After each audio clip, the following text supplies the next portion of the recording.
It is like the Rise 2.0 for Buffs fans. They are rolling 4-0 for the first time in 20 years. Mike MacIntyre joins us here on Inside Pac-12 Football. Coach, congrats on this start, man. It's been awesome watching your ball club. But you got to tell me, how are you celebrating some of these wins? Well, we enjoy them on Saturday night or Friday night. We've already played 2 Friday night games, and then getting back to work on Sunday. So the kids are having fun. I think they made me dance the other night, which they can't believe an old man could cut a move or two. Oh, I'm actually glad you brought that up, Coach. I was leading you this way, and you took it right there. You're getting low for me. This is kind of impressive. Yeah, my wife made a lot of fun of me on that. So, but it was fun having fun with the kids and letting them enjoy themselves. And they're working hard, and hopefully we'll be doing a lot more dancing coming up in the future. You know, it's awesome because you and I've said this on our shows numerous times, because sometimes you get so emotional after a game, you tear up, but it's your love and your passion for the sport. When you guys get to celebrate, we saw this a couple years ago when you won that South. Does it feel like that when you look at your roster this season compared to 2 years ago? Well, this team is really, really close, Mike. They've got a great brotherhood. They care about each other. They motivate each other. They're a ton of fun to coach because we get to coach and they kind of motivate each other and they really care about each other. And they don't blink. We've come from behind in 2 games and played well and then got out ahead and put teams away. So these young men just keep playing and really care about each other. It's a lot of fun coaching them.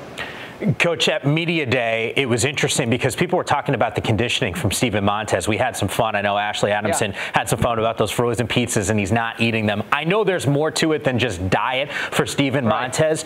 He's been terrific so far this season. What are the things that you're seeing on the field that maybe I think some fans wanted to see a year ago when they saw flashes of it 2 years ago when he was backing up Cepho? Yeah, it's a maturation process. He really understands the game. He understands what he needs to do. He's an excellent leader. All the kids like him, and he pushes them now, too. He's in great shape. He understands how to study the game. Kurt Roper has done a phenomenal job with his feet, with him stepping up in the pocket and making plays, and he's been extremely accurate. So, and he knows where the rush is coming from now, which really makes a big difference for him. And I've really been pleased with Steven, and he'll keep playing really well. Coach, you took over a program, and this is a rebuild, and then fairly quickly you're able to lead this team to a Pac-12 championship game a couple years ago. Last year, don't get to a bowl game. This year, knocking on the door, certainly with that, and probably have the Pac-12 South crown in your sights.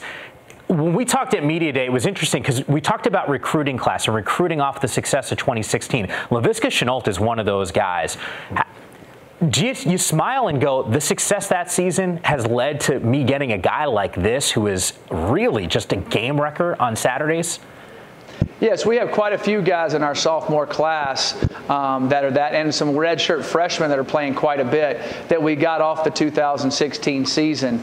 And so we have a lot of depth. We have a lot of athletic ability. We're more athletic than we have been overall in our whole team, line-wise also.